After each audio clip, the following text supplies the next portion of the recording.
क्या होगा जब धरती की पुलिस चांद पर चली जाए? क्या वहां भी वह धरती पर जिस प्रकार कानून की पालना करवाती है उसी तरह चांद पर भी कर सकती है? इस बात का पता तो तभी चलेगा जब हम इस कहानी को सुनेंगे। ये कहानी है हरिशंकर परसाई की इंस्पेक्टर मातादीन चांद पर, जिसमें एक पुलिस इंस्पेक्टर चांद पर जाकर मुलजिम पकड़ता है। तो आइए सुनते हैं ये कहानी। वैज्ञानिक कहते हैं चांद पर जीवन नहीं है। Senior police inspector Matadin department में एमडी साहब कहते हैं वैज्ञानिक झूठ बोलते हैं, वहां हमारे जैसे ही मनुष्य की आबादी है। विज्ञान ने हमेशा इंस्पेक्टर मातादीन से मात खाई है। फिंगरप्रिंट विशेषज्ञ कहता रहता है छुरे पर पाए गए निशान मुलजिम की उंगलियों के नहीं हैं, पर मातादीन उसे सजा दिला ही देते हैं। मातादीन कहते हैं ये वैज्ञानिक केस का पूरा इन्वेस्टिगेशन नहीं करते। उन्होंने चांद का उजला हिस्सा देखा है और कह दिया वहां जीवन नहीं है। मैं चांद का अंधेरा हिस्सा देख कर आया हूं, वहां मनुष्य जाति है। यह बात सही है क्योंकि अंधेरे पक्ष के मातादीन माहिर माने जाते हैं। पूछा जाएगा इंस्पेक्टर मातादीन चांद पर क्यों गए थे? टूरिस्ट की हैसियत से या किसी फरार अपराधी को पकड़ने? नहीं, वे भारत की तरफ से सांस्कृतिक आदान प्रदान के अंतर्गत गए थे। चांद सरकार ने भारत सरकार को लिखा था, यूं हमारी सभ्यता बहुत आगे बढ़ी है, पर हमारी पुलिस में पर्याप्त सक्षमता नहीं है। वह अपराधी का पता लगाने और उसे सजा दिलाने में अक्सर सफल नहीं होती। सुना है आपके यहाँ रामराज है, मेहरबानी करके किसी पुलिस अफसर को भेजें जो हमारी पुलिस को शिक्षित कर दे। गृह मंत्री ने सचिव से कहा किसी आईजी को भेज दो। सचिव ने कहा नहीं सर, आईजी नहीं भेजा जा सकता, प्रोटोकॉल का सवाल है। चांद हमारा एक क्षुद्र उपग्रह है, आईजी के रैंक के आदमी को नहीं भेजेंगे, किसी सीनियर इंस्पेक्टर को भेज देता हूं। तय किया गया कि हजारों मामले के investigating officer senior inspector Matadin को भेज दिया जाए। चांद की सरकार को लिख दिया गया कि आप मातादीन को लेने के लिए पृथ्वी यान भेज दीजिए। पुलिस मंत्री ने मातादीन को बुलाकर कहा, तुम भारतीय पुलिस की उज्जवल परंपरा के दूत की हैसियत से जा रहे हो। ऐसा काम करना कि सारे अंतरिक्ष में डिपार्टमेंट की ऐसी जय जयकार हो कि पीएम प्रधानमंत्री को भी सुनाई पड़ जाए। मातादीन की यात्रा का दिन आ गया। एक यान अंतरिक्ष अड्डे पर उतरा। मातादीन सबसे विदा लेकर यान की तरफ बढ़े। वे धीरे धीरे कहते जा रहे थे, प्रभसी नगर कीजिए सब काजा, हृदय राखी कौशलपुर राजा। यान के पास पहुंचकर मातादीन ने मुंशी अब्दुल गफ्फूर को पुकारा। मुंशी गफ्फूर ने एडी मिलाकर सैल्यूट फटकारा, बोला जी पेट साहब। एफआईआर रख दी है? जी पेट साहब। और रोजनामच्चे का नमूना? जी पेट साहब। वे यान में बैठने लगे।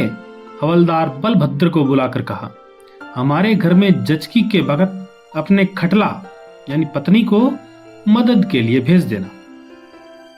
बलभद्र ने कहा जी पेट साहब। गफूर ने कहा आप बेफिक्र रहें पेट साहब, मैं अपने मकान पत्नी को भी भेज दूंगा खिदमत के लिए। मातादीन ने यान के चालक से पूछा, ड्राइविंग लाइसेंस है? जी है साहब। और गाड़ी में बत्ती ठीक है? जी ठीक है। मातादीन ने कहा सब ठीक ठाक होना चाहिए, वरना हरामजादे का बीच अंतरिक्ष में चालान कर दूंगा। चंद्रमा से आए चालक ने कहा, हमारे यहाँ आदमी से इस तरह नहीं बोलते। मातादीन ने कहा, जानता हूं बे, तुम्हारी पुलिस कमजोर है, अभी मैं उसे ठीक करता हूं। मातादीन यान में कदम रख ही रहे थे कि हवलदार राम सजीवन भागता हुआ आया। बोला, पेक्सा एसपी साहब के घर में से कहे हैं कि चांद से एडी चमकाने का पत्थर लेते आना।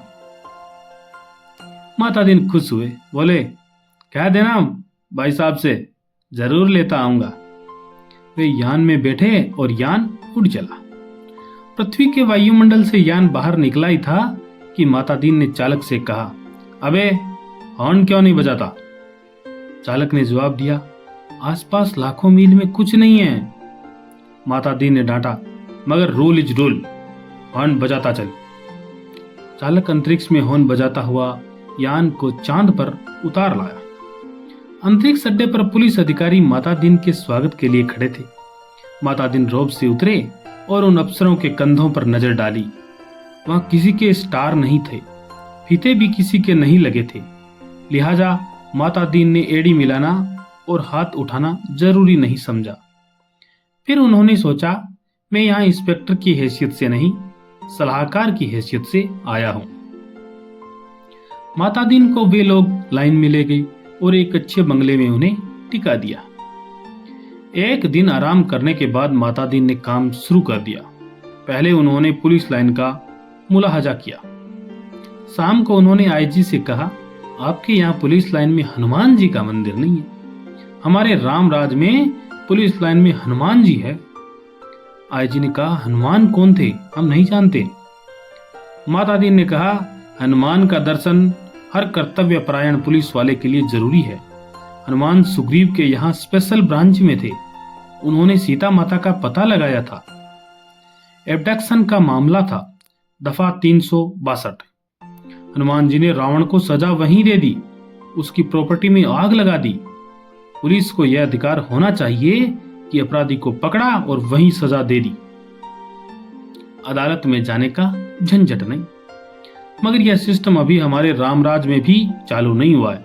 हनुमान जी के काम से भगवान राम बहुत खुश हुए। वे उन्हें अयोध्या ले आए और टाउन ड्यूटी में तैनात कर दिया। वहीं हनुमान हमारे आराध्य देव है। मैं उनकी फोटो लेता आया हूं। उस पर से मूर्तियां बनवाइए और हर पुलिस लाइन में स्थापित करवाइए। थोड़े ही दिनों में चांद की हर पुलिस लाइन में हनुमान जी स्थापित हो गए। माता दीन उन कारणों का अध्ययन कर रहे थे जिनसे पुलिस लापरवाह और अलाल हो गई है। वह अपराधों पर ध्यान नहीं देती। कोई कारण नहीं मिल रहा था। एकाएक उनकी बुद्धि में एक चमक आई। उन्होंने मुंशी से कहा, जरा तनख्वाह का रजिस्टर बताओ। तनख्वाह का रजिस्टर देखा तो सब समझ गए। कारण पकड़ में आ गया। शाम को उन्होंने पुलिस मंत्री से कहा, मैं समझ गया कि आपकी पुलिस मुस्तैद क्यों नहीं है। आप इतनी बड़ी तनख्वाहें देते हैं इसलिए। सिपाही को 500, हवलदार को 700, थानेदार को 1000। ये क्या मजाक है? आखिर पुलिस अपराधी को क्यों पकड़े? हमारे यहाँ सिपाही को 100 और इंस्पेक्टर को 200 देते हैं तो वे 24 घंटे जुर्म की तलाश करते हैं। आप तनख्वाहें फौरन घटाइए। पुलिस मंत्री ने कहा, मगर यह तो अन्याय होगा। अच्छा वेतन नहीं मिलेगा तो वे काम ही क्यों करेंगे? माता दीन ने कहा, इसमें कोई अन्याय नहीं है। आप देखेंगे कि पहली घटी हुई तनख्वाह मिलते ही आपकी पुलिस की मनोवृत्ति में क्रांतिकारी परिवर्तन हो जाएगा। पुलिस मंत्री ने तनख्वाहें घटा दी और 2-3 महीनों में सचमुच बहुत फर्क आ गया। पुलिस एकदम मुस्तैद हो गई। सोते से एकदम जाग गई। चारों तरफ नजर रखने लगी। अपराधियों की दुनिया में गड़बड़ाहट छा गई। पुलिस मंत्री ने तमाम थानों के रिकॉर्ड बुलाकर देखे। पहले से कई गुने अधिक केस रजिस्टर हुए थे। उन्होंने माता दीन से कहा, मैं आपकी सूझ से तारीफ करता हूं। आपने क्रांति कर दी, पर यह हुआ किस तरह? माता दीन ने समझाया, बात बहुत मामूली है। कम तनख्वाह दोगे तो मुलाजिम की गुजर नहीं होगी। 100 रुपयों में सिपाही बच्चों को नहीं पाल सकता। 200 में इंस्पेक्टर ठाट बाट नहीं मेंटेन कर सकता। उसे ऊपरी आमदनी करनी ही पड़ेगी और ऊपरी आमदनी तभी होगी जब वह अपराधी को पकड़ेगा। गरज कि वह अपराधों पर नजर रखेगा, सचेत, कर्तव्य परायण और मुस्तैद हो जाएगा। हमारे रामराज के स्वच्छ और सक्षम प्रशासन का यही रहस्य है। चंद्रलोक में इस चमत्कार की खबर फैल गई। लोग माता दीन को देखने आने लगे कि वह आदमी कैसा है जो तनख्वाह कम करके सक्षमता ला देता है। पुलिस के लोग भी खुश थे। वे कहते, गुरु आप इधर नए पधारते तो हम सभी कोरी तनख्वाह से ही गुजर करते रहते। सरकार भी खुश थी कि मुनाफे का बजट बनने वाला था। आधी समस्या हल हो गई। पुलिस अपराधी पकड़ने लगी थी। अब मामले की जांच विधि में सुधार करना रह गया था। अपराधी को पकड़ने के बाद उसे सजा दिलाना। माता दिन इंतजार कर रहे थे कि कोई बड़ा केस हो जाए तो नमूने के तौर पर इसका इन्वेस्टिगेशन कर बताएं। एक दिन आपसी मारपीट में एक आदमी मारा गया। माता दिन कोतवाली में आकर बैठ गए और बोले, नमूने के लिए इस केस का इन्वेस्टिगेशन मैं करता हूं। आप लोग सीखिए। यह कत्ल का केस है। कत्ल के केस में एविडेंस बहुत पक्का होना चाहिए। कोतवाल ने कहा, पहले कातिल का पता लगाया जाएगा, तभी तो एविडेंस इकट्ठा किया जाएगा। माता दिन ने कहा, नहीं, उल्टे मत चलो, पहले एविडेंस देखो। क्या कहीं खून मिला? किसी के कपड़ों पर या और कहीं? एक इंस्पेक्टर ने कहा, हाँ, मारने वाले तो भाग गए थे। मृतक सड़क पर बेहोश पड़ा था। एक भला आदमी वहां रहता है, उसने उठाकर अस्पताल भेजा। उस भले आदमी के कपड़ों पर खून के दाग लग गए। माता दिन ने कहा, उसे फौरन गिरफ्तार करो। कोतवाल ने कहा, मगर उसने तो मरते हुए आदमी की मदद की थी। माता दिन ने कहा, वह सब ठीक है, पर तुम खून के दाग ढूंढने और कहां जाओगे? जो एविडेंस मिल रहा है उसे तो कब्जे में करो। वह भला आदमी पकड़कर बुलवा लिया गया। उसने कहा, मैंने तो मरते आदमी को अस्पताल भिजवाया था, मेरा क्या कसूर है? चांद की पुलिस उसकी बात से एकदम प्रभावित हुई। माता दिन प्रभावित नहीं हुआ। सारा पुलिस महकमा उत्सुक था कि अब माता दिन क्या तर्क निकालते हैं। माता दिन ने उससे कहा, पर तुम झगड़े की जगह गए क्यों? उसने जवाब दिया, मैं झगड़े की जगह नहीं गया, मेरा वहां मकान है। झगड़ा मेरे मकान के सामने हुआ। अब फिर माता दिन की प्रतिभा की परीक्षा थी। सारा महकमा उत्सुक देख रहा था। माता दिन ने कहा, मकान तो ठीक है, पर मैं पूछता हूं झगड़े की जगह जाना ही क्यों? इस तरह का कोई जवाब नहीं था। वह बार बार कहता, मैं झगड़े की जगह नहीं गया, मेरा वही मकान है। माता दिन उसे जवाब देते, सो ठीक है, पर झगड़े की जगह जाना ही क्यों? इस तरह प्रणाली से पुलिस के लोग बहुत प्रभावित हुए। अब माता दीन जी ने इन्वेस्टिगेशन का सिद्धांत समझाया। देखो, आदमी मारा गया है तो यह पक्का है किसी ने उसे जरूर मारा। कोई कातिल है, किसी को सजा होनी है। सवाल है किसको सजा होनी है। पुलिस के लिए यह सवाल इतना महत्व नहीं रखता जितना यह सवाल कि जुर्म किस पर साबित हो सकता है या किस पर साबित होना चाहिए। कत्ल हुआ है तो किसी मनुष्य को सजा होगी ही। मारने वाले को होती है या बेकसूर को, यह अपने सोचने की बात नहीं है। मनुष्य सब बराबर है। सब में उसी परमात्मा का अंश है। हम भेदभाव नहीं करते। यह पुलिस का मानवतावाद है। दूसरा सवाल है, किस पर जुर्म साबित होना चाहिए। इसका निर्णय इन बातों से होगा। नंबर 1, क्या वह आदमी पुलिस के रास्ते में आता है? नंबर 2, क्या उसे सजा दिलाने से ऊपर के लोग खुश होंगे? माता दिन को बताया गया कि वह आदमी भला है, पर पुलिस अन्याय करे तो विरोध करता है।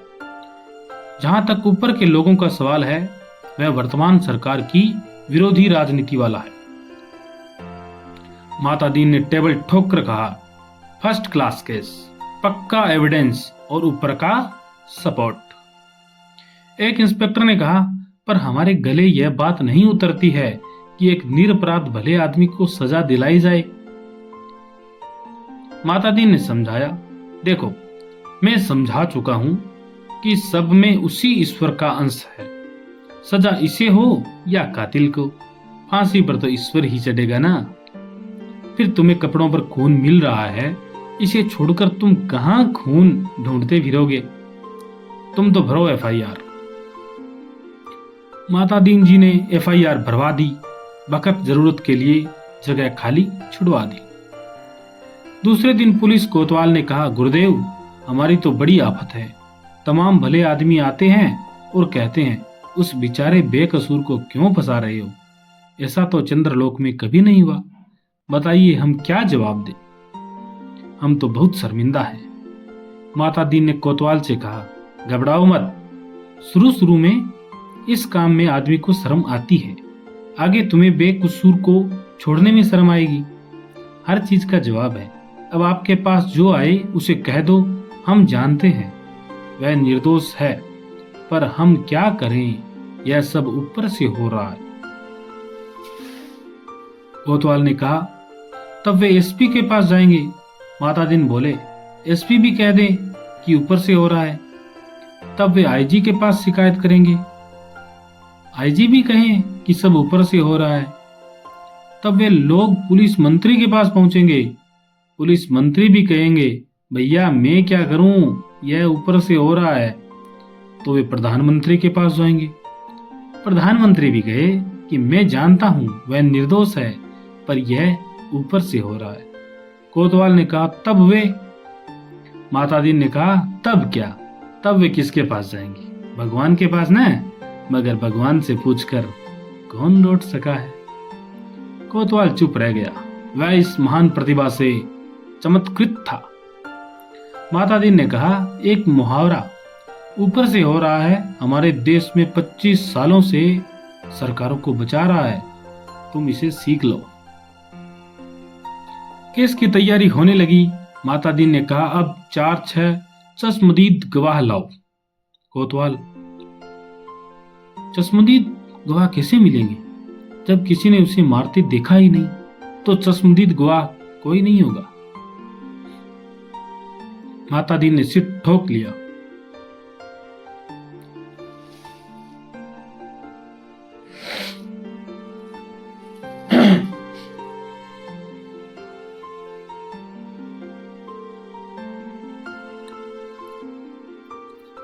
माता दीन ने सिर ठोक लिया। किन बेवकूफों के लिए फंसा दिया गवर्नमेंट ने। इन्हें तो ABCD भी नहीं आती। झल्लाकर कहा, चश्मदीद गवाह किसे कहते हैं जानते हो? चश्मदीद गवाह वह नहीं है जो देखे, बल्कि वह है जो कहे कि मैंने देखा। कोतवाल ने कहा, ऐसा कोई क्यों कहेगा? माता दीन ने कहा, कहेगा।